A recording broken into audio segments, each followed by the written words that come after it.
O filme Sound of Freedom chegou aos cinemas fazendo barulho, com um orçamento bem abaixo da média dos filmes hollywoodianos e com um assunto indigesto e difícil, chegou a bater a bilheteria de Indiana Jones 5 em um fim de semana. Ele conta a história real de uma missão liderada por Tim Ballard para resgatar crianças que serviam como escravas para uma rede internacional de traficantes de pessoas. Apesar do baixo orçamento, o filme é muito bem feito e denuncia um esquema que, infelizmente, está mais vivo do que nunca. Mas o que impressiona, além do óbvio horror do fato em si, é a reação da mídia mainstream ao filme. Sobre isso, conversarei aqui com o grande Arthur Machado.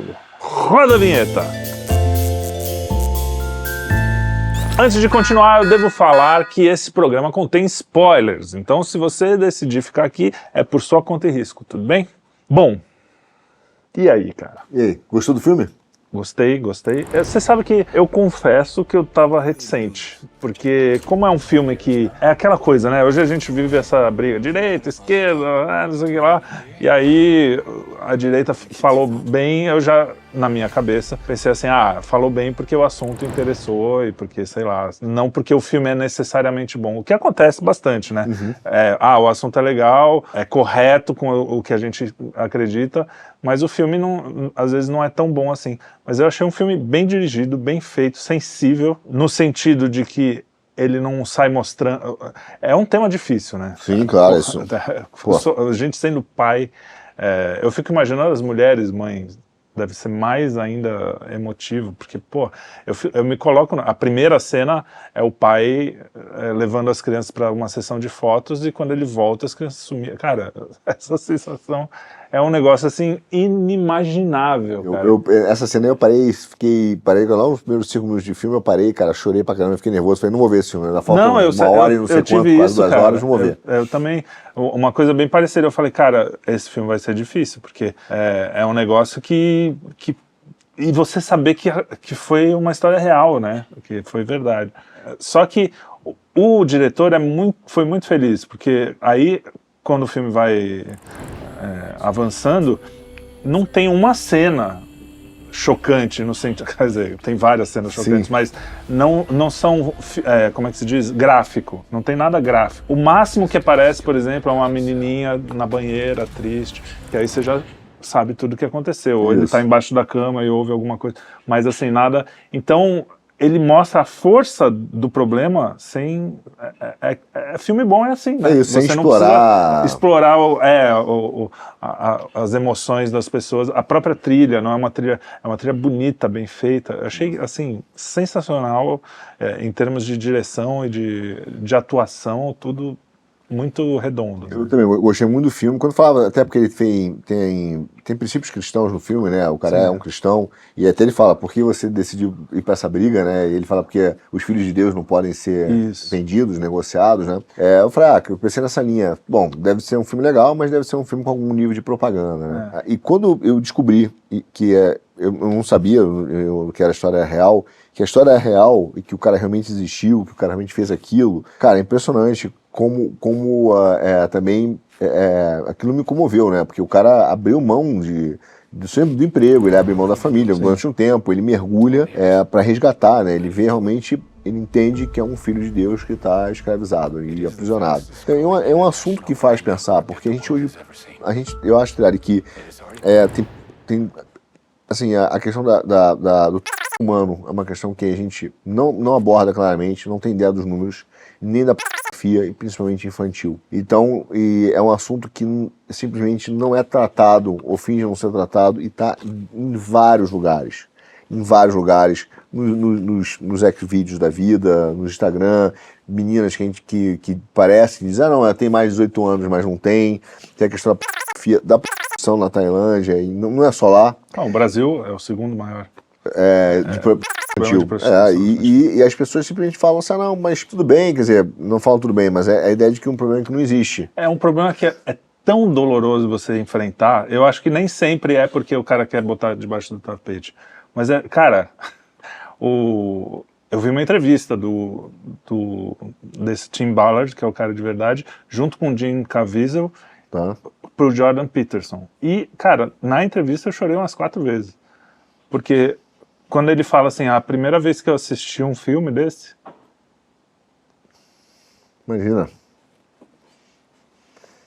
Ele falou assim, Na primeira vez, eu conheci várias vezes, né? ele falou, na minha cabeça, assim, já era a maldade humana, já era um negócio tão difícil. Eu imaginava que, no máximo, eles estariam fazendo isso com meninas de 15 anos. O primeiro filme ele viu 3 meninos, um de 3, um de 5 e um de 15. É muita maldade, né? É muita maldade. E eu vou te falar, irmão, que eu me tocou pessoalmente até num lugar, essa questão, em vários momentos, óbvio. Mas eu comentei isso, inclusive, em casa, porque essas coisas, certas coisas, é importante entender isso. Elas não nascem, e por isso que eu gostei do início do filme também. Elas não nascem sem que existam circunstâncias para que elas aconteçam, entende? Então, quando a gente sexualiza muito cedo as crianças e normaliza, aí fala, por exemplo, foi o que aconteceu com o pai. O pai vira e fala assim, cara, é um cara pobre, fala, eu gostaria de ter uma vida melhor. Aí vem uma modelo e fala assim, pô, sua filha tem toda a chance de ser modelo. E aí ele fala, cara, é uma possibilidade como meio de vida, né, de sair, de dar um futuro melhor para ela. Isso acontece tanto, e não é só na indústria da moda não, jogador de futebol também. Sim. Oferecimento de emprego, cara, vem trabalhar aqui. Mas a indústria da moda infantil tem esse peso, porque ela começa a dizer e a preparar a criança que usar o batom não é um problema, que usar uma roupinha mais curta não é um problema, que usar uma roupa sexualizada não é um problema. A música do funk, a música da...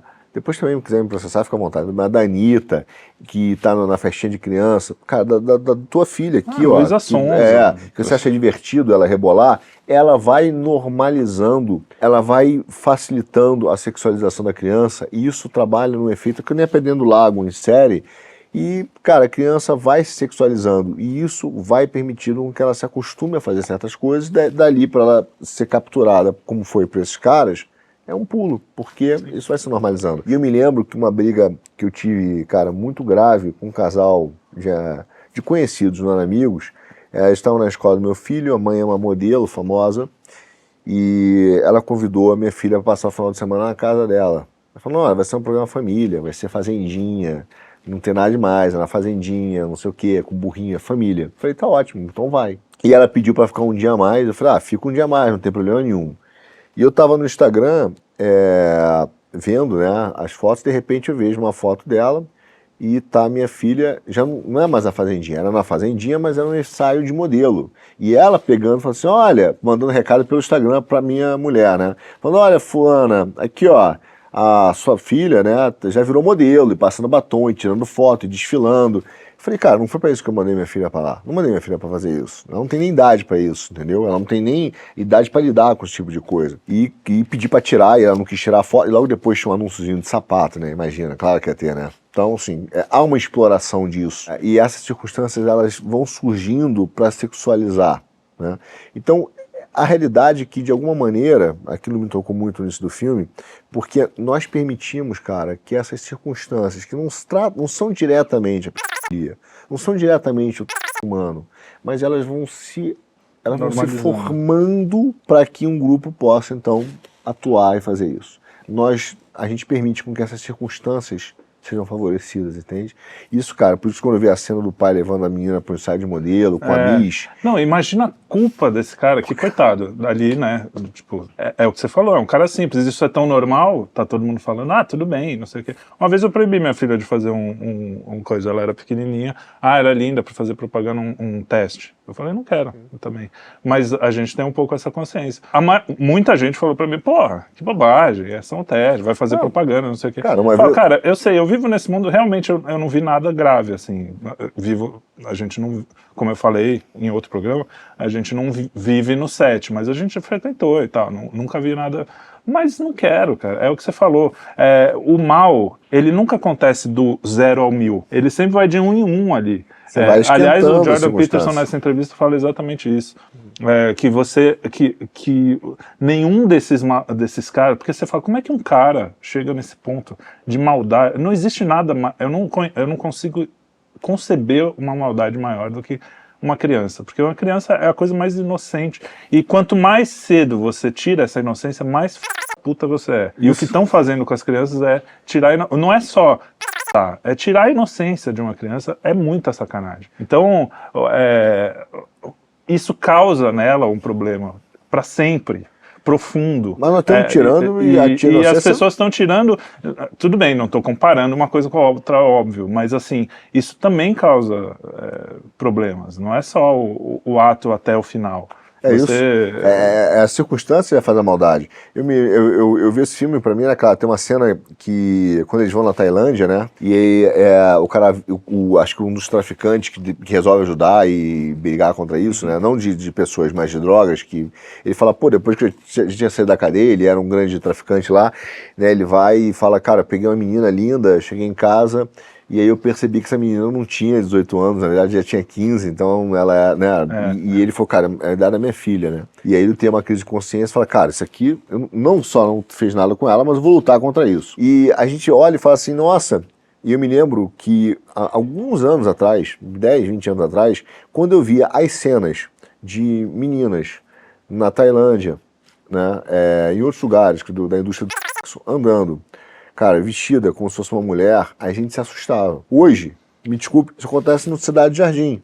Antigamente, quando eu tinha 15, 16 anos, a minha roupa, cara, era usar tênis All-Star, calça jeans, camisa da Company, entendeu? Camisa da Company. As meninas também andavam assim, com roupa de menina de 15 anos, não era sexualizada. Hoje você vê meninas de batom, a mãe empresta a bolsa Chanel, ou empresta uma bolsa, ela vai com o vestido da mãe, você olha e fala assim, cara, me desculpe, eu vou ser criticado pelos nossos, mas tudo bem, minha opinião. Cara, parece prostitutas de luxo da Tailândia, de meninas de 15, 16 anos, totalmente sexualizadas, que não são mulheres. Não são mulheres para estar daquele jeito, entende? Mas nós permitimos isso. Isso me chamou muita atenção por isso. Mas não é de hoje não, cara. Você lembrar da dança da garrafa. Nos anos 90, as menininhas de 5 anos descendo na garrafa. É um negócio muito perverso.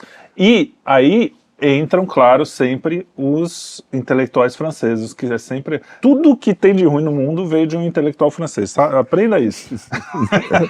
Que os caras começaram a falar que não, porque a sexualidade da criança... A gente tem que dar esse presente para eles, que eles tenham o orgasmo desde cedo, porque... Cara, isso existe, é escrito e... Hoje eu só queria fazer um adendo, então, os alemães também, tá? Alemanha e França junto, bom, amigo, vou te falar, porque tem Hockenheim, tem esse cara aí, Austria, essa galera ali, pô, para de inventar, escola de Frankfurt começou... para de inventar, Tem esse nome, sofrido. Não é... Mas, cara, é muito impressionante como... Eu não sei, cara, eu tive uma vida privilegiada, bons amigos, boa família, com todos os problemas que toda família tem, todos os amigos. Tem coisas que as pessoas não conseguem nem conceber, que é o cara já trabalhava com coisas pesadas e ele não conseguia conceber que alguém pegasse uma criança tão pequena e fizesse aquilo. E ele conta que fala assim, isso está crescendo, a questão da pornografia, e o fato de a pornografia estar tão fácil é aquele pecado que o diabo gosta mesmo, porque você vai sempre querendo mais e chega... O cara que tá naquele... Nem sempre é o cara que nasceu pensando nisso. Sim. Ele foi chegando, vai testando os limites do próprio prazer, do próprio luxúria, desejo. Ele vai estendendo isso, né? E vai indo. E as pessoas não levam isso a sério, claro que tem gente falando sobre isso, mas o mainstream não leva, fala assim, imagina, deixa o cara fazer. Cara, isso mexe com o cérebro num nível profundo, né? Eu não vou nem falar no nível só a questão da questão individual, né, Tenelli? Porque... Assim, um dado que o cara dá... O problema da sociedade, né? Uma indústria que movimenta 150 bilhões por ano de dólares, dado do filme, no final, onde os maiores consumidores do mundo são os americanos, então não acho que o cara vai ser para a Tailândia, mas existe uma indústria do sexo, que inclusive envolve o Brasil. O Brasil durante muito tempo fez parte dessa indústria do sexo, o Nordeste brasileiro, as nossas crianças, o Norte do Brasil, que ainda existe, essa indústria ainda existe lá, e é muito forte. Mas assim, além dos números em si, a ideia de que o cara que faz o humano, quando a gente fala humano, a gente está falando de pessoas que são obrigadas a tirar foto, pessoas a trabalhar e pessoas a se prostituir, como acontece na Espanha, como acontece na Holanda, como acontece na Alemanha, e ela não tem fuga. Aí você olha e fala assim, mas deve ser o pedófilo, é um doente, já querem dizer como uma doença, não é uma maldade. Não é. E aí, tem um link que me chamou muita atenção, na mesma semana que eu vi o filme, eu estava, saiu uma reportagem no Financial Times, falando que o banco JP Morgan, fez um acordo nos Estados Unidos para pagar 224 milhões de dólares para a Procuradoria Americana para parar de investigar um dos casos do Epstein. Falei, cara, 224 milhões de dólares, que história é essa? Aí você vai ler, ele conta a seguinte história, que o Epstein chega pro JP Morgan e fala assim, pô, cara, eu preciso de uma conta para uma amiga minha, modelo, que vem da Eslováquia, eslava, eu não sei se é a Eslováquia, mas da Eslava, ela é eslava. E aí o cara falou, tá bom, me dá o passaporte dela, não tem passaporte. Me dá uma identificação, não tem identificação. Aí o JP Morgan abre a conta num dos paraísos deles, não abre nos Estados Unidos, mas abre a conta para o Epstein, dá um cartão de crédito, e o Epstein deposita $200 mil lá e dá o cartão para a menina gastar e etc. Mas não tem o mínimo de passaporte, não tem visto, não tem nada. Essa menina tem um cartão de crédito, o nome dela, aberto pelo JP Morgan. E o compliance do JP Morgan, e por isso que ele aceitou pagar a multa, comenta isso, fala, cara, não dá para manter essa conta desse jeito. E aí, eles pedem, eles não fecham a conta, nem comunicam ao governo americano. Falam, cara, tem uma menina aqui que não tem passaporte, né? O banco deveria ter feito isso. O que o JP Morgan faz? O JP Morgan vai e fala assim, não dá para manter nessa jurisdição, nós vamos ser fiscalizados, vai dar problema.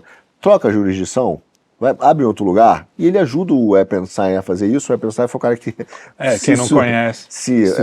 Foi suicidado na cadeia depois do escândalo de vários modelos e humano. E aí, enfim... O fato é que depois aparece uma conversa, depois da investigação, do próprio Epstein, no WhatsApp dele, falando que ele ia viajar porque ele ia se divertir com... E ele bota brincando junto aos amigos dele, né? Que ele ia se brincar, que ele se divertia com a nova escrava eslava que ele tinha comprado. Ou seja, o JP Morgan, que enche o saco aqui de compliance, que é o maior banco do mundo, que fala que você não, que é woke, ajuda, e ajudou. E fingiu, na melhor das hipóteses, digamos assim, né? Na melhor das hipóteses, ele fez só um olho cego, como dizem, um blind eye, uma questão de uma menina que foi tirada à força nesse negócio e parou na mão dos caras. E o Epstein tinha relações com Bill Clinton, tinha relações com a grande elite. Então, assim, o que chama a atenção no filme, que a gente tem que entender, é que esses caras, esse humano e esses pedófilos, eles não são uma doença, uma doençazinha a ser tratada. Cara, é uma indústria sexual ativa, cara, que movimenta bilhões de reais, cara, e fazem as pessoas sofrer mesmo. As pessoas não conseguem sair disso, porque não tem passaporte, cara. Não tem nada. Você vê a menina fica... tem uma hora que ela se rende a isso. Eu sou isso mesmo, eu sou um objeto, né? Um dado do filme impressionante também é que nunca houve tantos escravos no mundo, em nenhuma época. Sim. Hoje, com toda essa liberdade que a gente fala por aí, nossa, o mundo nunca foi tão bom, né? Nunca foi tão... Nunca teve tanto escravo. Então, a gente fala da escravidão de 100 anos atrás e esquece de falar de hoje. Isso me lembrou uma coisa que, para mim, é o grande lance desse filme, não é o filme em si. Fora, claro que ele divulgar esse negócio é importante, mas a reação a ele me levantou uma orelha que eu falei, como assim, cara?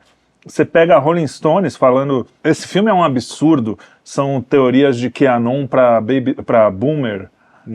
Isso. É cheio de teoria. Aí você vai ver o filme, é a história real. É a história real. Tudo bem. Aí eles vão falar, não, mas não aconteceu exatamente assim. Aí você fala, porra, tá bom, a lista de Schindler aconteceu exatamente assim. Vocês falaram que a lista de Schindler foi... E assim, a lista de Schindler é um filme que também emociona e que você tem que realmente... A história tem que ser preservada. Só que isso está acontecendo agora. É uma lista de Schindler que está acontecendo hoje. E os caras estão não só, tipo, deixando pra lá, como querendo derrubar. Esse filme tá pronto há mais de 5 anos, eu acho, se eu não me engano, de 3 a 5 anos. Ele já tá pronto. E a Fox tinha produzido, e a Disney comprou a Fox e falou, não vamos lançar esse filme, então, não, porque... Aí você fala, não, porque o assunto é... Cara, os caras lançam filme de canibal, lançam filme de não sei o quê. Esse assunto não pode falar. Por quê, né? Você começa a pensar. Aí vem o QAnon mesmo, que realmente no meio daquelas coisas tem um monte de absurdo, e eu acho que isso pode ser até plantado pelos caras que falam pra falar assim, como os caras exageram. Eles começam a desconfiar com toda a razão, né, bicho? Porque, por que a Disney não quis lançar o filme? Que foi, porque a Netflix não quis lançar o filme, né? Assim, você tá falando de criança, os caras tiveram que buscar o Angel Studios, que era do The Chosen, né? Exatamente. E aí que é cristão. E assim, olha só, Trelli, eu vi a Rolling Stones e me chama muito essa parada, porque quando eu tive a oportunidade de conhecer um trabalho de uma missionária batista na Holanda, e ela faz resgate de pessoas, realmente, de mulheres que são escravizadas em prostíbulos, etc., e que são obrigadas a trabalharem como sexual. E aí o cara fala, isso não existe. Volta e meia tem uma brasileira que cara, fui libertada na Espanha, eu era sexual, consegui fugir, etc. E essa mulher conta uma história que ali eu me surpreendi muito. Ali eu fiquei muito grilado. Ela não gosta de aparecer, não gosta de dar o nome, porque ela resgata essas mulheres, inclusive ela fala, cara, eu não conto essa história de onde essas mulheres estão, nem quem são. Eu falei, mas por que você não conta? É importante contar. E ela fala o seguinte, me chamou muita atenção um dia que eu resgatei uma mulher e eu fui na embaixada com ela para dizer que ela tinha sido raptada do país dela. Ela era realmente ali do leste europeu, perto da Rússia, Ucrânia, ela foi raptada e ela estava trabalhando como sexual na Espanha, e ela foi então, ou na Holanda, não me lembro, mas uma dos dois países, e ela foi na embaixada para resgatar a dignidade civil dela, tirar passaporte, etc, etc. O cara pegou os dados, anotou os nomes, etc, etc, pediu o endereço e tal, e essa mulher, quando ela desceu, ela falou, cara, eu vi, quando ela desceu, então, para evitar os progressistas dizerem, não, vai que ela voltou porque quis, né? Quando ela desceu para comprar pão, uma coisa assim, perto ali, no supermercado, veio uma van e capturou a mulher de novo. Ela falou, cara, como é que essa mulher sabia? Ele sabia onde ela estava, sabe? Como é que ela sabia qual era o abrigo que ela estava? Então ela falou, sim, existem funcionários nas embaixadas, existem funcionários nas Nações Unidas, existem funcionários que são cooptados, na melhor das hipóteses, tá? Cooptados, né? Você não trabalha para os caras, são cooptados para funcionar e manter essa rede funcionando. Porque, imagina, cara, eu sem cartão de crédito ou sem um passaporte, não consigo entrar em lugar nenhum do mundo. Como é que essas pessoas conseguem circular com facilidade, entendeu? E viver, e, cara, quer dizer, né, tá ali dentro, numa batida. Então, assim, é uma estrutura, sim, cara, não é teoria da conspiração. Existe uma indústria enorme, institucional, que trabalha, cara, e usa essas pessoas. Vale muito a pena ver o filme. O filme é bom também, independentemente disso. O filme se fosse bom. o filme por si, cara, é bom, cara. O filme é legal, tem uma ação, tem uma investigação, né? Heróico. Tem sacrifício, tem heroísmo. Aliás, acaba bem também, o filme, que é legal, dá um outro. Exatamente, não é tão Uma coisa que eu vi na entrevista dele também, pro Jordan Peterson, foi uma coisa muito bonita, que ele, quando estava lá, e isso aparece no filme, a polícia, porque é o seguinte, o FBI, ou sei lá, a CIA, sei lá onde ele trabalha, o Homeland Security lá, não entendo. Eles começaram, primeiro ele só fazia coisa na fronteira lá, na fronteira dos Estados Unidos. E essa coisa do borders, como é que é? Open Borders, Isso. é um negócio que movimenta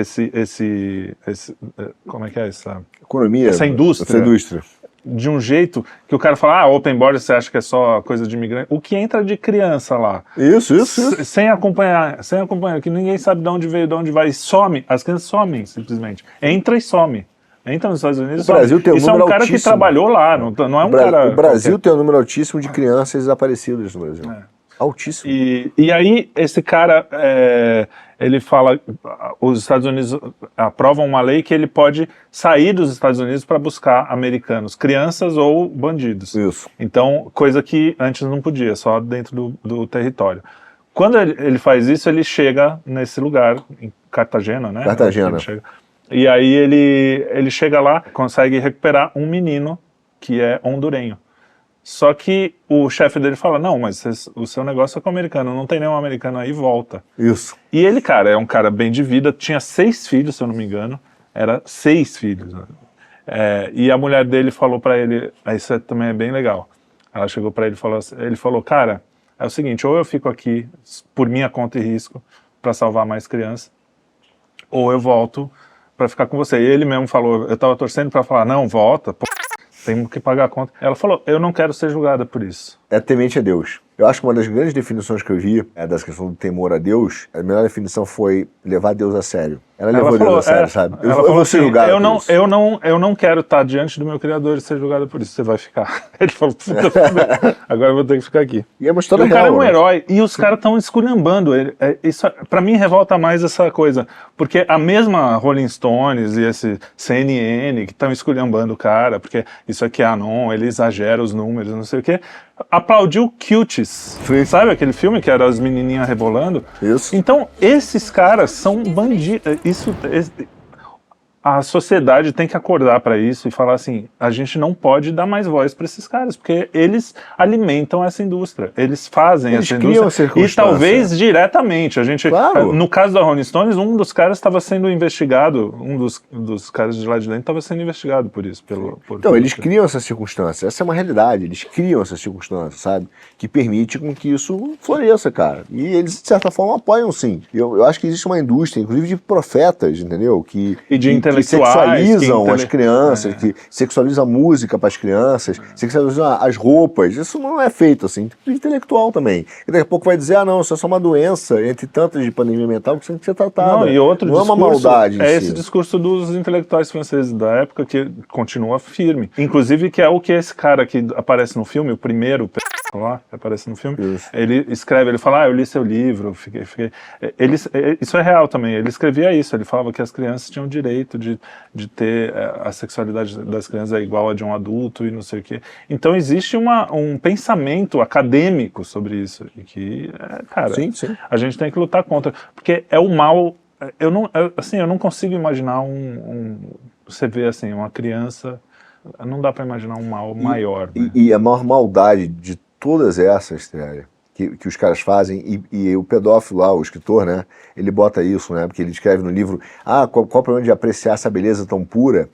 É que a maldade e a perversidade, ela vem sempre justificada pelo ar de inocência. É que nem o governo, eu não vou falar politicamente, mas não é só por isso, é que nem o governo do amor fazendo ódio, sabe? Sim, eu sou o governo do amor, mas tem ódio. É aquele negócio, não, nós estamos falando pela inclusão, mas eu quero que você O demônio fala o contrário do que ele quer fazer. Não quero que você fale sobre o seu cristianismo, você não tem direito, né?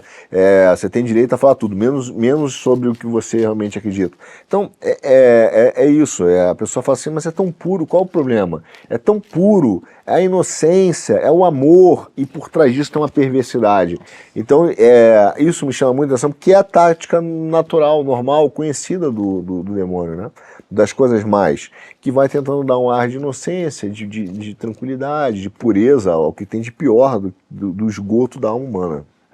Apesar de nosso assunto ser pesado, é bom que estejam falando isso. Eu vou acabar com uma notícia um pouco melhor, né, dentro da possibilidade, que parece que ele já salvou mais de 6 mil pessoas de escravidão, esse cara. A fundação dele lá, a ONG, sei lá o quê. Então, assim, tem gente também lutando contra isso, e o cara que contratou ele para começar o trabalho na fronteira, ele falou, eu preciso de cristãos, porque o cara, para encarar isso aí, não pode ser uma pessoa... Tem que ser temente a Deus. Tem que ser temente a Deus. Tem que ser alguém que acredite que tem uma coisa maior, porque senão o cara não... E ele, o cara, essa choradinha que eu dei, desculpem, eu sei que isso não é muito profissional, mas o próprio cara, esse Tim Ballard, quando foi contar, você vê que ele é cheio de traumas de ver o que ele viu, né?